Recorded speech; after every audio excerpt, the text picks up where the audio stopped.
Hi, my name is Andre Koen. I want to say thank you so much for joining us for this unit on developing a common language. So, we talked a little bit about the motivation behind why you need to communicate and why you would want to have a common language. And so, now we're going to talk a little bit about how do you develop that and like what words should you be using and what kind of language should you particularly as a leader foster with groups that you work with and represent. And so the first thing I want to say is that context is everything, right? And so when we think about this need to develop a common language, the context actually drives uh, how we use language and why we use language, right? There's this notion of code switching, which is this idea that I'm able to move in from one context to another context and use language that will allow me to be successful in those contexts, right? And so I may speak differently or act differently depending on what context I'm in, and I'm still the same person, but I'm using different approaches so that I can be effective in that particular space. And so it's important to recognize that the value of context. So if this is a work relationship, if this is a personal relationship, if it's in the community, you may want to use words that make sense for the context that you're in.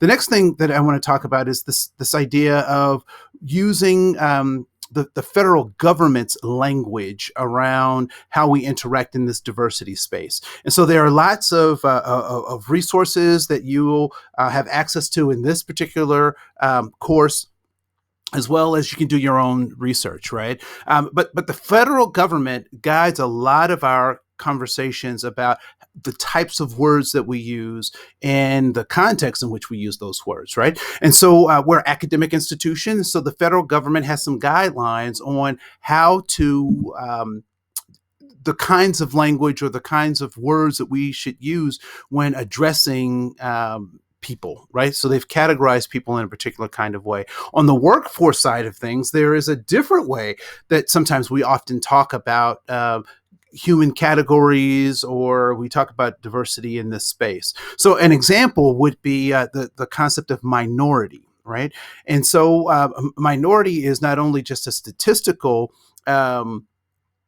smaller group, subgroup, smaller group in terms of statistics, but it also engenders some other kind of political ways of thinking about what those groups have in common versus looking at what the majority culture has in common, right? And then there's this notion of the underrepresented minority. And so the underrepresented minority in the academic sense, it can be very different from the minority status in the workforce sense. And so really understanding what context you're talking about and what bodies of human beings you're talking about, and then the context by which you're operating is extremely important. And then we need to recognize that as we engage with people, we with different identities, looking at the divergence of diversity of thought and ethnicity and cultures. We want to make sure that we recognize that before we are anything, we are human first. So we make sure that we use people first language. Oftentimes, that is referred to or related to the disability movement, right? So I am not a wheelchair person, right? I am a person who uses a wheelchair, and we'll see that we can see that in the notion of the difference between being colored and people of color, right? So colored people versus people of color. So we put the humanness first, and then whatever secondary descriptor second. So use people first language. The next is to recognize this notion of gender pronouns. And the simplest way to kind of talk about gender pronouns is simply we want to make space for people to be recognized and to be called what they prefer to be called. And so some folks, think that this is an ideology that is trying to be kind of thrust upon people. And I really like to look at it as just common courtesy, right? And so when we think about the tags of Mr. or Miss, this is no different than calling people what they prefer to be called, right? So this notion of gender pronouns, and so how do you know what gender pronouns to call people? One way to start that conversation is to introduce yours.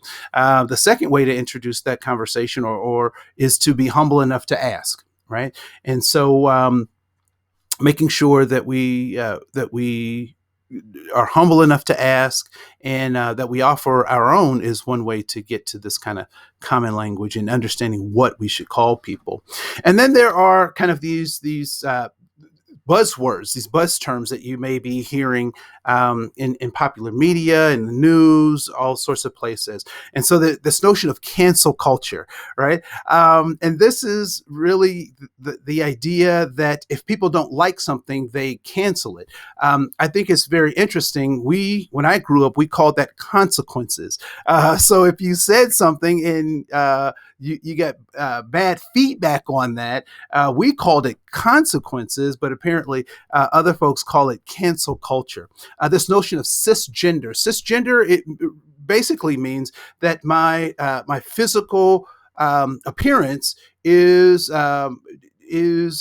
congruent with my identity, right? So I show up as male, and my identity is male, and so that's typically what is known as cisgendered. This notion of white privilege, we know that we all have earned and unearned privilege, and this notion of white privilege suggests that white people use that privilege in a particular kind of way, or are granted access to that privilege in a particular kind of way that possibly other groups aren't. I do recognize that we all have privileges, but this is one of those buzzwords that sometimes can be confusing for folks. And then there's BIPOC, which is Black, Indigenous, People of Color, BIPOC. And it is a term to kind of recognize the full spectrum of those so-called diversity or minority groups, right? So this notion of BIPOC.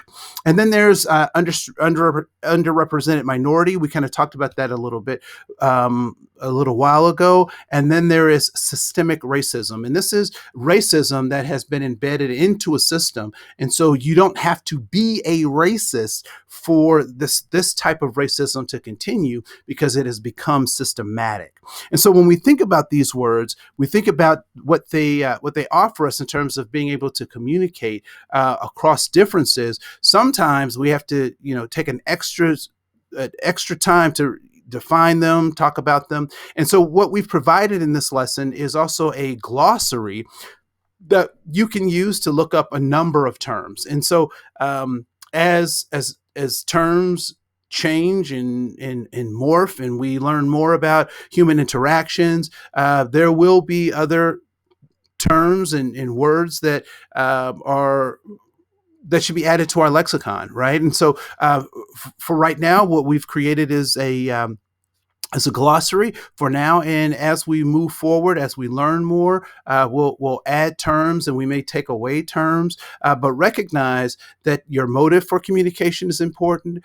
Putting people first is important.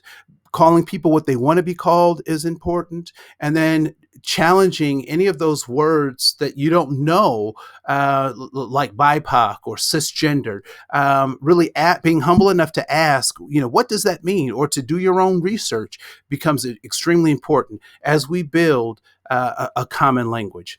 My name is Andre Koen. I want to say thank you so much for joining us in this particular lesson, and we look forward to seeing who you become.